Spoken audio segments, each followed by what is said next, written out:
Hello friend, Bengali food and লাইফস্টাইলে আপনাদের সবাইকেই স্বাগত। আজকে আমি আপনাদের সাথে শেয়ার করতে চলেছি চিংড়ির পাঁচ স্পেশালি তরকারি। খুবই সুস্বাদু একটা রেসিপি, আর গরম ভাতে কিন্তু জমে যাবে।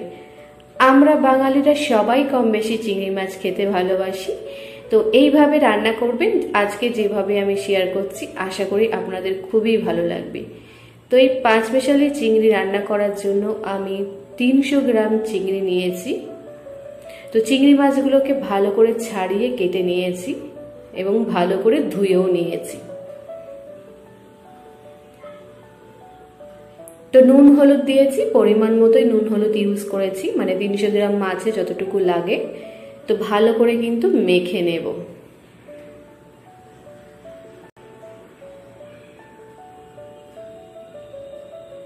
মাখা হয়ে গেছে, দেখেই বুঝতে পারছেন।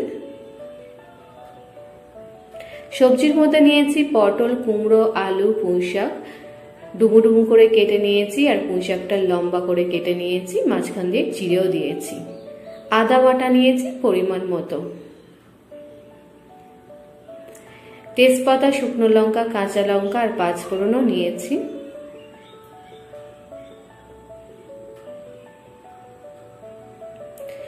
আর নিয়েছি কাশ্মীরি লঙ্কার গুঁড়ো, হলুদ, নুন, চিনি, জিরার গুঁড়োও নিয়েছি। এগুলো পরিমাণ মতো ইউজ করব, সবজির পরিমাণ অনুযায়ী। গ্যাসে কড়াই বসিয়ে দিয়েছি এবং কড়াইটা ভালো করে গরম করে নিয়েছি। দেব অল্প সর্ষের তেল এবং তেলটা ভালো করে গরম করে নেব এবং কড়াইয়ের চারিদিকে দিয়ে দেব চিংড়ি মাছ। ভাজার সময় কম তেল দিলে চিংড়ি মাছটা ভাজা পারফেক্ট হয়। তো ভালো করে লাল করে এপিট ওপিট করে ভেজে নেব। তো ভালো করে ভেজে নেব লো মিডিয়াম হাই ফ্লেম করে। ভাজা হয়ে গেছে, একটা পাত্রে তুলে ফেলবো।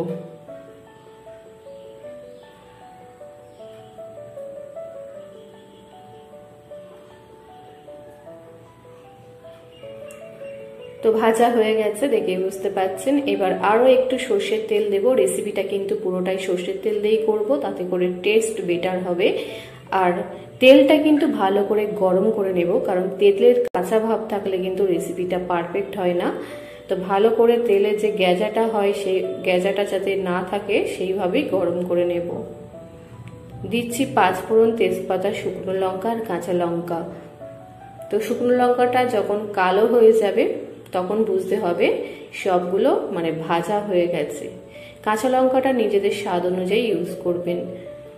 আর আদা বাটা তেলের মধ্যে দিয়ে দিলাম। আদা বাটাটা কিন্তু পরিমাণ অনুযায়ী ইউজ করছি, আর তেলের মধ্যে দিচ্ছি তার কারণ কাঁচা ভাবটা থাকে না। তো সবজিগুলো দিয়ে দিচ্ছি। আপনারা চাইলে পটলটা আলাদা করে লাল করে ভেজে নিতে পারেন, বাট আমি একসাথে সব ভেজে নিচ্ছি। মিডিয়াম হাই ফ্লেম করে ভেজে নেব। যতক্ষণ ভাজবো, মানে যতক্ষণ না গায়ে একটু দাগ হচ্ছে ততক্ষণই ভাজতে থাকবো হাই মিডিয়াম ফ্লেম করে। আর মাঝখান দিয়ে চিড়েও নিয়েছি, পুঁইশাক দেখে বুঝতে পারছেন। তো ভালো করে কিন্তু আমি ভেজে নিচ্ছি ঢাকা দিয়ে দিয়ে মিডিয়াম হাই ফ্লেম করে। সবজিগুলো ভালো করে ভেজে নিলে কি রেসিপিটা পারফেক্ট হয়। যতক্ষণ না আলু বা বাকি সবজির গায়ে দাগ লাগছে ততক্ষণ আমি ভাজতে থাকবো মিডিয়াম হাই ফ্লেম করে। আর জল কিন্তু ইউজ করব না ভাজার সময়।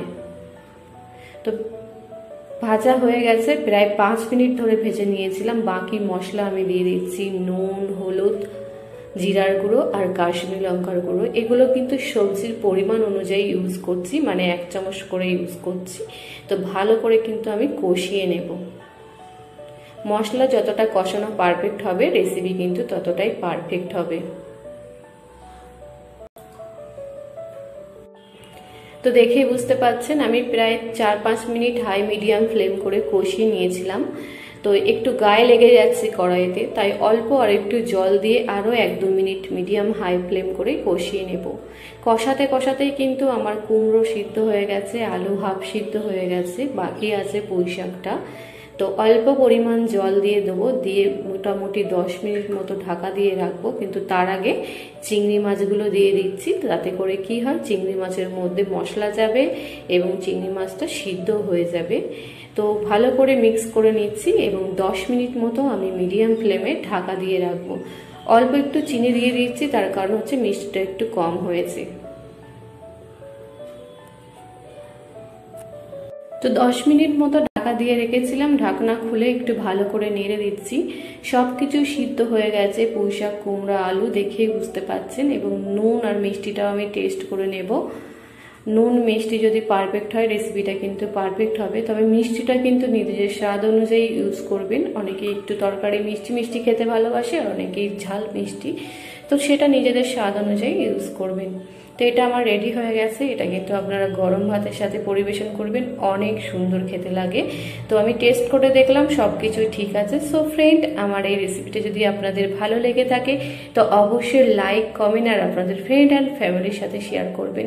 আরও এরকম সুন্দর সুন্দর রেসিপি পাওয়ার জন্য প্লিজ আমার চ্যানেলটিকে সাবস্ক্রাইব করে নেবেন আর বেল আইকনটাকে প্রেস করবেন সবার আগে নোটিফিকেশন পাওয়ার জন্য। নমস্কার, ভালো থাকবেন, সাবধানে থাকবেন, সতর্কের সাথে থাকবেন আর সাবধানে থাকবেন। টাটা।